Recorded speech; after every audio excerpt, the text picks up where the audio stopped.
আপনারা কারা কারা একা একা যখন নামাজ পড়েন, নফল হোক সুন্নত হোক বা ফরজ হোক, যখন নামাজ পড়েন প্রায় রাকাতে সূরা কুল হুয়াল্লাহ পড়েন কারা কারা? একটু হাত তোলেন তো।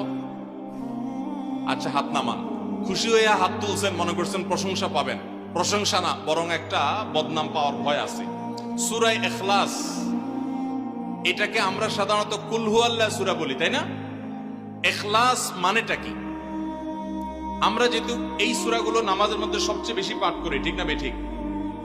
এই সূরাগুলো অর্থাৎ শেষের দিককার সূরাগুলো আমরা যেহেতু বেশি নামাজের মধ্যে পাঠ করি, এই সূরাগুলোর অর্থ যদি আমি জানি, ব্যাখ্যা যদি আমি জানি, তাহলে নামাজের মধ্যে মনোযোগ ধরে রাখা সহজ হবে। কারণ আপনি মুখে কি পড়তেছেন আপনি যে অর্থ বুঝেন না, মন্ত্রের মতো পাঠ করতেছেন, যদিও না বুঝে পড়লেও আপনি সওয়াব পাবেন, কিন্তু না বুঝে পড়লে তো আর এই কোরআনে আল্লাহ কি বলেছে এটা আপনি জানতে পারবেন না।